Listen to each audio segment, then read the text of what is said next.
Rosario Espinal, nuestra querida Rosario Espinal, que hoy está de visita por la cabina del gobierno de la tarde de la Z101. Rosario, buenas tardes. Buenas tardes. Qué bueno tenerte aquí. Muchas gracias. ¿Cómo está este equipo? Bien. Sí, hablando de muchos temas aquí. Y me imagino que en el caso de usted un encuentro que ya, pues fue rápido porque tú tuviste otro recientemente con Rosario. Los vi el otro sí, día. pero Rosario es tía mía de cariño. Nosotros tenemos encuentros frecuentes. Sí. Y la tuvimos por aquí también el otro día, recuerdo, en una llamada muy interesante cuando estábamos contrastando un poco los liderazgos extrapartidos. Y eso es un placer. A usted la seguimos mucho y sus opiniones son interesantísimas, siempre muy bien sustentadas. Y aunque usted no la suscriba, usted la respeta, porque yo creo que usted en eso es buena, argumentando con muchas ideas interesantes. Pues, a propósito, el ¿Cómo panorama político. Está como general esa pregunta. Panorama político, bueno, después, a raíz de la decisión del presidente, no de la decisión, o de que se haya expresado ya en torno a una posible... No fue una decisión.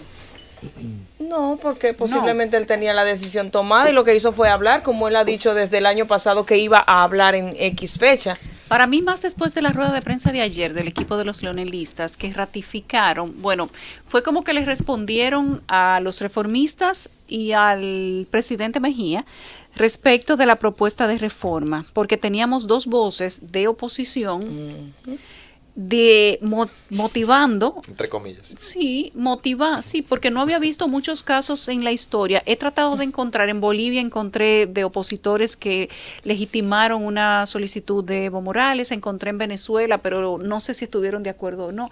He encontrado en algunos países de América, pero aquí es muy sui generis ver personas de la oposición, líderes de oposición, como el caso de Hipólito Mejía, pidiendo modificación constitucional para habilitar. La oposición validó sin también la validó, pero la pidió. La modificación de la constitución de Argentina para reelegir. Pero la pidió.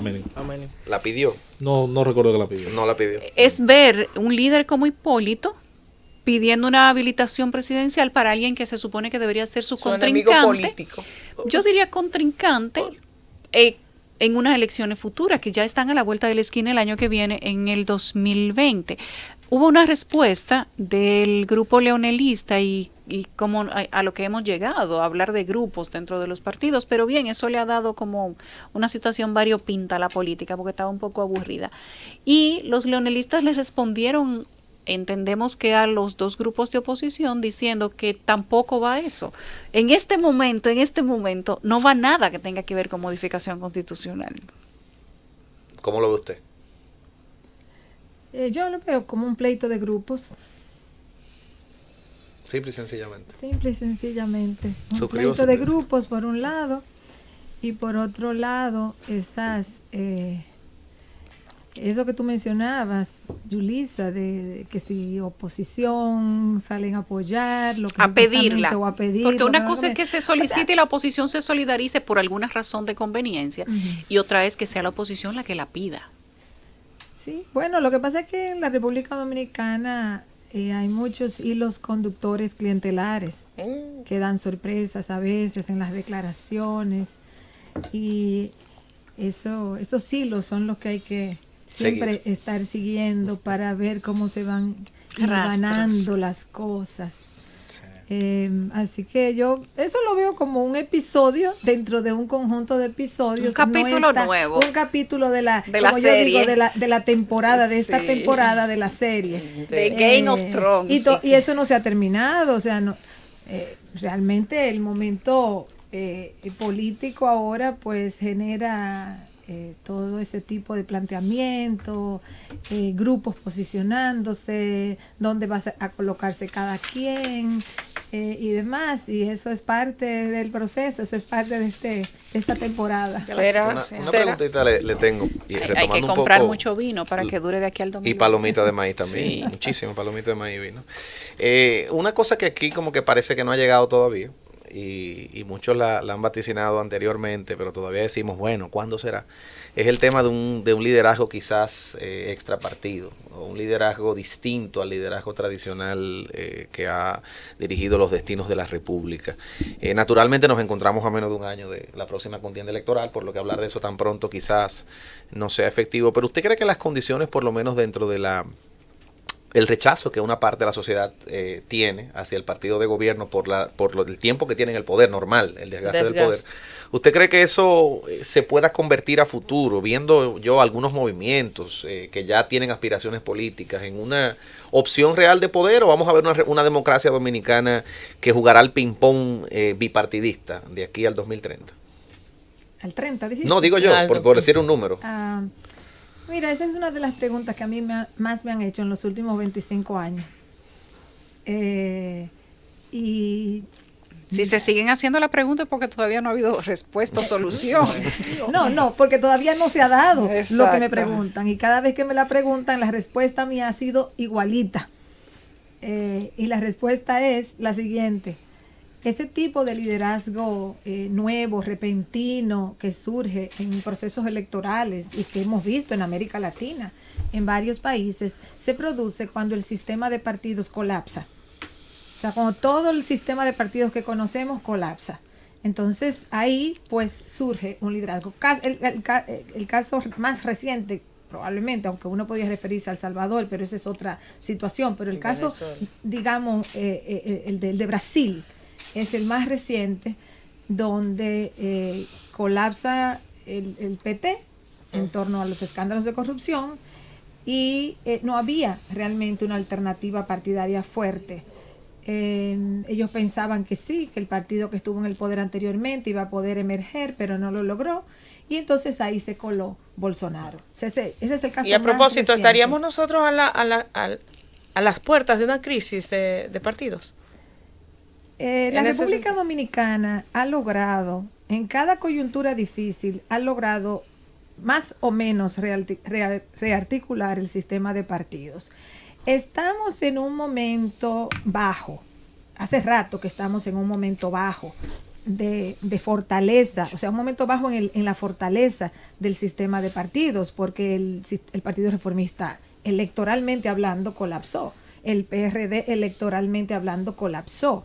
El PRM, que sale del PRD, aunque logra cerca de un 35% en las elecciones del 2016, pero eso es todavía lejos de llegar a construir mayoría electoral. Y entonces solo ha quedado el PLD, pero el PLD ha quedado ahí. El PLD ha estado en el poder, el PLD, digamos que hasta recientemente se había mantenido más o menos unificado. Sus conflictos se han agudizado en el presente. Aún cuando Quirino el PLD no se vio tan mal. ¿Perdón? Aún con Quirino no se vio tan mal como ahora. Este es el momento más conflictivo que ha tenido el PLD digamos en su historia post-Bosch. Y antes de Bosch, pues nunca estuvieron en el poder. O sea, durante Bosch nunca estuvieron en el poder. Esta es la peor crisis vivida por ese partido. O sea, esta es la peor historia. Esta es la peor, exactamente. Esta es la peor situación que ha enfrentado el PLD de conflicto interno en su vida partidaria. Sí, y post-Bosch, vamos a decir. ¿Cuáles serían los resultados posibles de ese conflicto? Usted ve, por ejemplo, una salida del presidente Fernández, del expresidente Fernández, en caso de que no resulte candidato del partido. ¿Cree que se quedará ahí? Yo no sé, yo no voy a predecir, no voy a pronosticar nada, porque yo creo que el que pronostica en este momento tiene una alta probabilidad de fallar. Es normal, los seres humanos muchas veces nos creemos que sabemos mucho, y en este país uno oye muchos comentarios de gente que se creen que se la saben toda exactamente cómo va a pasar. Yo pienso que en este momento hay mucha fluidez política. ¿Que es posible que esas cosas ocurran? Sí, nadie las puede descartar, obviamente, pero yo no sé si va a ocurrir o no. Así es que yo creo que ahora hay que esperar un poco que vayan desenlazándose los procesos, ver cómo avanza la situación en el PLD. a ver qué sucede. Pero ese podría ser un desenlace. O podría no ser. Vamos a ver cómo sigue la confrontación. Si la confrontación sigue agudizándose en el PLD, entonces lo más probable es que ese sea el desenlace. Pero si no, puede haber un arreglo, hasta los peores matrimonios se arreglan. Y si no, bueno, y aunque no haya un arreglo formal ahora mismo, pero que bueno, no haya una ruptura y que el tiempo vuelva a realinear las cosas. O sea, eso es posible. Yo no estoy diciendo que va a ocurrir una cosa o la otra. Yo creo que es tiempo de observar. Es tiempo de observar los procesos. Hay muchos cabos sueltos ahora mismo y yo creo que ahora mismo lo que necesitamos es un poco de prudencia, de observación. O sea, para los que hacemos análisis político, tener es realmente tener el tiempo de observar lo que está pasando y ver por dónde se van inflando las cosas, porque incluso las fuerzas políticas no tienen ahora mismo certeza. O sea, no es ni siquiera que las fuerzas políticas tienen certeza de hacia dónde van. Las fuerzas políticas se están enfrentando. Es que hay incertidumbre, entonces. Total incertidumbre. O sea, hay mucha incertidumbre ahora mismo y hay mucha fluidez política. Una realidad líquida, podríamos decir, política. O sea, no sabemos. Exacto. Entonces, todo el que se aventure a hablar con voz muy alta tiene la probabilidad de que en un mes o de que en 2 meses las cosas no se den. Hayan cambiado. Entonces, yo creo que lo mejor es con prudencia ir viendo cómo van evolucionando las cosas. Mira, se habla mucho de los factores inmediatos que, y antes de volver ahora al público, hablábamos de que, bueno, se habla mucho de los factores que incidieron como en el momento para que Danilo Medina tomara la decisión de no buscar una repostulación y una reforma en este momento. Pero yo creo que la explicación hay que buscarla incluso más atrás. No en la coyuntura. Lo que ocurre en la coyuntura es producto de algo que venía cocinándose a través de un tiempo. Yo particularmente digo que en el 2000, a principios del 2017, o sea, el escándalo de Brecht explota a fines del 16, recién comenzada la segunda administración de Medina. En enero del 2017 surge Marcha Verde. Toda la crítica a la corrupción. Y todo ese proceso afecta significativamente la marca PLD. Una inconformidad de la clase media. O sea, la marca PLD quedó realmente afectada, sobre todo en sectores de capas medias urbanas. Y ahí comienza, digamos, la pérdida de apoyo del gobierno, pero del PLD, porque el PLD es el partido que está en el poder. Entonces, aunque el derrame, digamos, aunque el derrame de sangre del PLD y del gobierno no tocó fondo, porque los niveles de aprobación del presidente nunca se desplomaron totalmente, él bajó, pero se mantuvo a un cierto nivel de aceptación, pero todo eso fue complicando un escenario de una nueva reforma y de una nueva candidatura consecutiva para el presidente Danilo Medina. O sea que lo que ocurre al final, que si la llamada, que si de Pompeo, que si no dieron los votos, que si Leonel y su grupo, o sea, todo que fue parte de lo mismo. Todo eso fue posible porque venía un problema arrastrado desde antes en donde el gobierno y la marca PLD estaban afectadas. Y si el PLD no capta al día de hoy que su marca está afectada, va a enfrentar serios problemas en el proceso electoral y hacia adelante. Es cierto que el PLD tiene la ventaja de una oposición que todavía no es lo suficientemente fuerte. Eso es cierto y eso siempre le ha ayudado al PLD. Desde hace años, no es desde ahora. Hace años que el PLD es beneficiario de la debilidad de la oposición. Pero aún con una debilidad de la oposición, si el PLD no le presta atención a que su marca está negativamente afectada y a cómo repensar la marca PLD, ellos se enfrentan a serios problemas en el proceso electoral y posteriormente. Un país donde renovar los liderazgos es una tarea casi imposible y donde, como sé muy bien, manejan ustedes los politólogos, 6 jefes de Estado elegidos por voto en más de medio siglo, del 66 para acá, 3 del 96 para acá, y los 3 hasta hace poco estaban en el ring. Ahora hay uno que ha dado un pasito detrás. Ante esa enorme dificultad demostrada en los hechos para que haya un relevo generacional presidenciable, para decirlo de alguna manera, ahora se pretende desde la facción y desde el grupo alrededor del presidente Medina alimentar una opción que enfrente al presidente Fernández. ¿Qué tan difícil son esos delfines en política dominicana? Que creo que en la práctica, por cierto, hay muy pocos casos de cierto nivel de éxito. ¿Qué tan fácil, difícil puede ver usted a partir de su conocimiento de lo que es la política dominicana, que pueda con éxito alimentarse de una opción distinta a la del expresidente Fernández dentro del PLD? Mira, en países de tradición caudillista como es la República Dominicana, prácticamente no hay ninguna persona que haya llegado a la presidencia de la República sin el apoyo de otro importante líder político.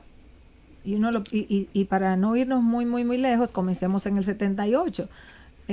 Antonio Guzmán y Jorge Blanco recibieron el apoyo de un PRD fuertísimo y de un Peña Gómez. Leonel Fernández recibió el apoyo de Bosch y de Joaquín Balaguer.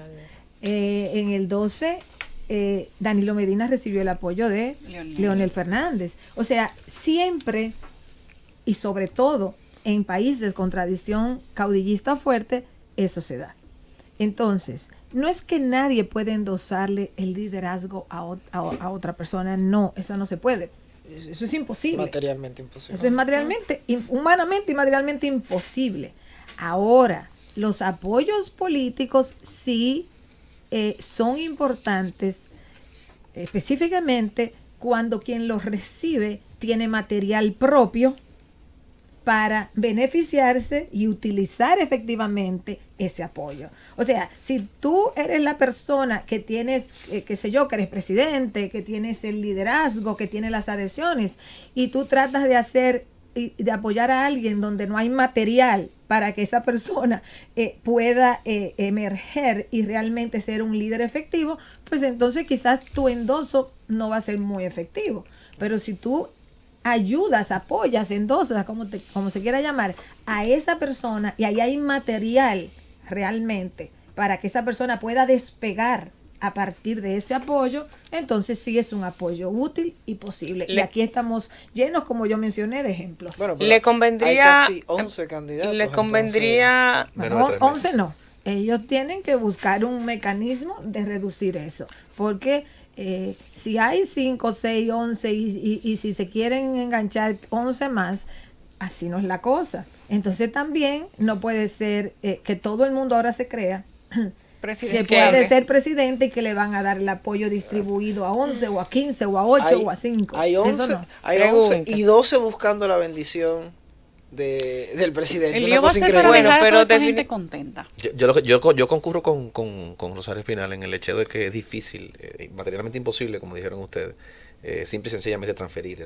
Tiene que haber algo que no, porque es que eso no se transfiere. Eso no se transfiere, o sea, eso no va a pasar. Tienes que, el apoyo es importante.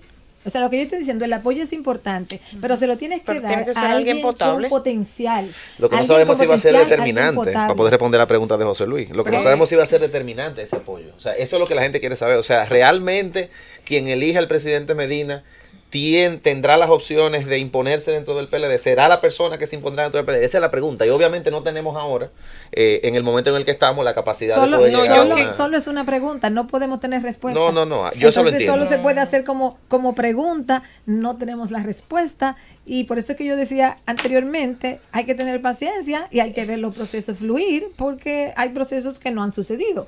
Lo que yo no comparto es decir que nadie puede ser apoyado, o que nadie tiene material, o que nadie tiene posibilidad, porque eso sería decir que solamente las personas que han sido presidentes tienen el potencial. Sí, y yo creo que la democracia se basa, uno de sus fundamentos es la innovación y la renovación. Si nosotros quisiéramos ser gobernados por las mismas personas, entonces debemos tener dictadura o debemos tener una monarquía o algo así. Pero una democracia funcional, digamos, tiene que tener relevo. Lo que choca es una espinal con la idea que ahora está en boga esta semana de habilitar a una persona que tendrá 74 años en el 2024 y que está todavía en la presidencia, va a salir en su segundo mandato. Sí. Choca la idea de pedir sangre nueva cuando y habilitación. Está en boga un tema de habilitación. Un último, trataré de ser muy breve. Es que mira, yo te digo, yo lo he planteado anteriormente, o sea, yo creo que ni el actual presidente ni los expresidentes deben estar en el juego electoral. Entonces, no porque los otros dos no tienen impedimento constitucional. No es por un problema de impedimento constitucional nada más. Es por un asunto de renovación del liderazgo. Pero en ese caso le cae bien al PLD, le viene bien al PLD lo que pasa es que la renovación parece ser retórica, por una tercera persona, por decir una tercera, y quitar tanto a Leonel como a Danilo Medina, que ya tienen procesos electorales, que ya han sido presidentes varias veces. Este momento puede ser entonces beneficioso para ese partido. O sea, la frescura de una nueva... Yo no te puedo decir que va a ser. Podría ser beneficioso para el PLD. Si el PLD, o sea, no puede ser que en el PLD no haya ningún político. No puede ser. Si en el PLD no hay ningún político con material presidencial, ese partido debería desaparecer mañana. ¿Hay que cerrar la fábrica? O sea, debería desaparecer mañana. Tomar unas vacaciones. Porque si tú tienes tantos años en el poder, tantos funcionarios, tantos legisladores, tantos recursos, tantos alcaldes, tantos recursos, y tú no has sido capaz como partido de que ahí de reproducir exista liderazgo, un ser humano que tenga potencial, que tenga posibilidad, que tenga madera, que tenga capacidad de aprender cómo se es presidente, porque nadie llega a esa sillita sabiendo cómo se es presidente. El problema es que después que se llega, todo el mundo cree la teoría de que son insustituibles. No, pero ya ese es otro tema. O sea, eso tiene que ver con una tradición caudillista. Estamos hablando ahora de que si solo pueden ser los que han sido, entonces yo creo que un partido como el PLD debería cerrarse, porque si no han podido generar capacidad dentro de sus cuadros políticos para que haya una renovación, tienen problemas. Lo mismo te puedo decir del PRM. O sea, yo creo que Hipólito tiene un gran carisma, pero Hipólito ya tuvo su época como candidato presidencial, no como político. Él puede ser político mientras vida tenga, pero como candidato presidencial, él debería aportar su carisma a que el PRM tuviera unas primarias donde hubiera una real competencia entre Luis Abinader y otra figura. Y si a Hipólito Mejía no le gusta a Luis Abinader, que apoye a otra figura, pero que sean figuras novedosas. La democracia dominicana necesita renovación, y los líderes políticos, el presidente, los expresidentes, tienen que entender eso, porque si no, aquí hay un hartazgo. Y si no se han dado cuenta que aquí hay bastante hartazgo en la sociedad dominicana, entonces lo van a coger, como dice el refrán, asando batata.